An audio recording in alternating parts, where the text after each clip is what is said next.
이상 보고를 마치겠습니다. 그 조금 전에 얘기했던 그 자살자 있잖아요.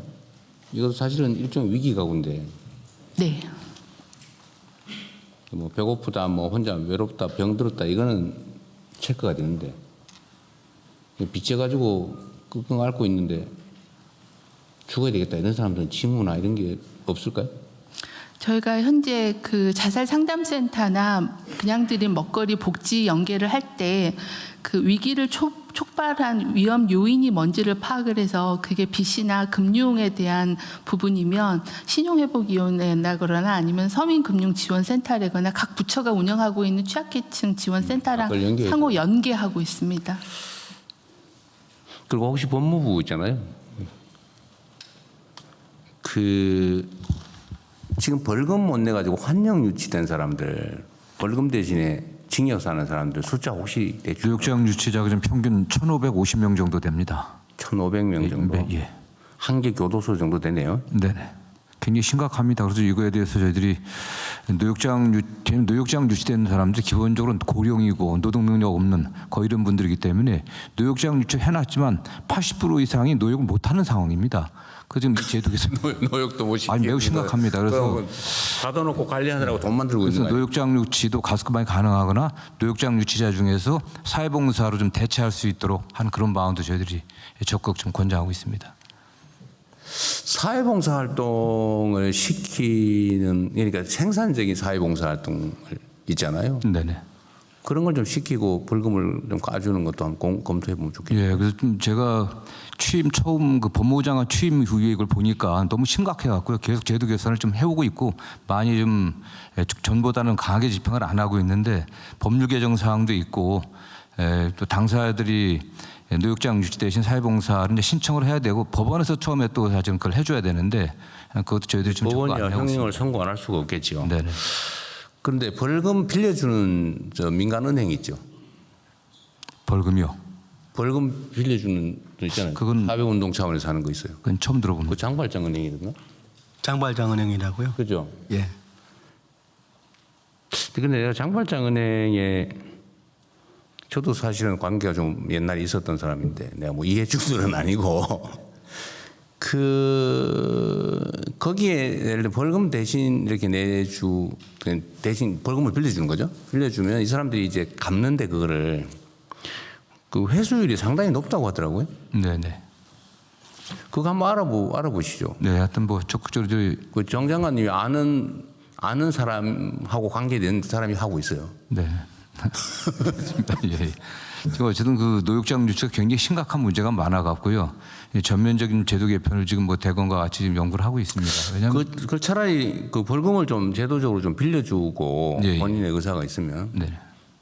아니면 뭐 절반이라도 빌려주든지 좀 그게 본인의 의사만 있으면 그죠? 네. 예.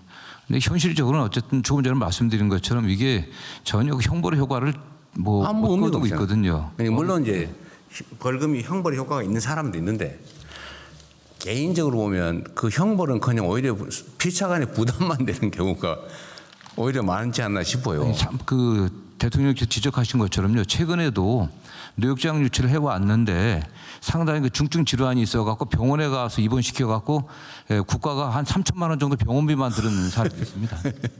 어쨌든 병원에 들어가 있는 경우 기간도 노역장 유치 기간도 쳐주죠.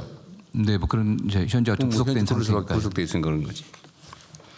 하여튼 이런 게 이제 불합리인데, 하여튼 그거 한번 알아보세요. 장발장은행에 필요하면은 뭐 민간의 모금을 우리는 지원을 해주든지 아니면 뭐 재정적 지원을 해주든지. 네네. 근데 갚는 비율이 높다고 하더라고요. 네. 한번 점검해봐 주시고요. 네, 확실히 제도 개선하도록 하겠습니다. 네. 네.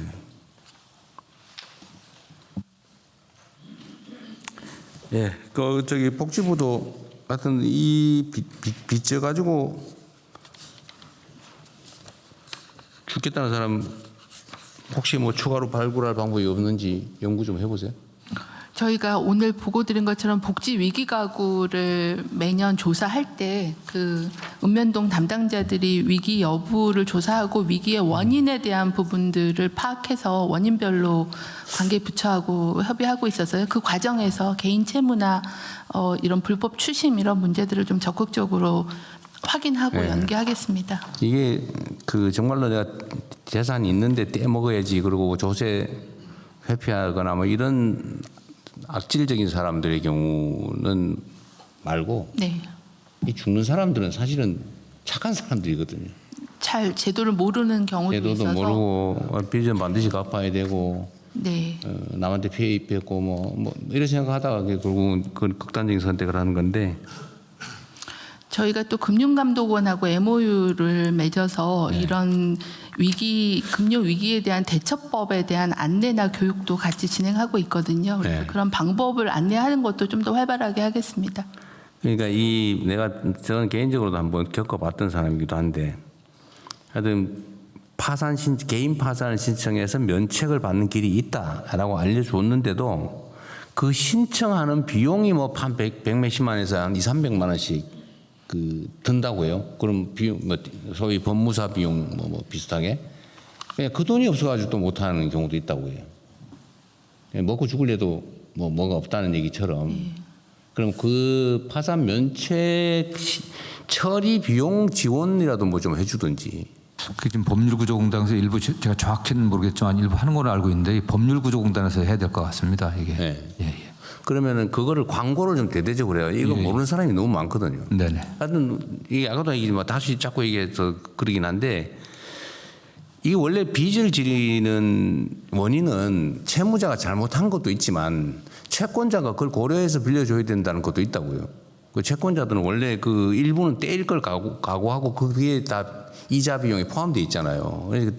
그래서 능력이 없으면 못 갚으면 면책을 하는 게 원래 상식인데 우리나라는 하여튼 뭐 이상하게 언론들도 뭐 맨날 도덕적 해이 얘기하고 해가지고 빚지면 반드시 죽을 때까지 갚아야 되고 심지어 자손이라도 갚아야 된다 이런 걸 강요한단 말이에요. 맨날 도덕적 해이 얘기하고. 예. 어떤 바보가 그 신용불량에 취직도 못하고 일상생활 못하면서 능력되면서 돈 띄어먹겠어요. 그 상식밖에 얘기거든. 근데 그거 자꾸 그런 걸 조장을 해가지고 빚지면 죽을 때까지 갚아야 된다 이 생각 때문에 그런 제도가 있는 것도 모르고 활용도 안 하고 그러다 결국 죽고 그리고 아주 오랜 시간 경제활동도 못해서 국가적으로 손실 아닙니까?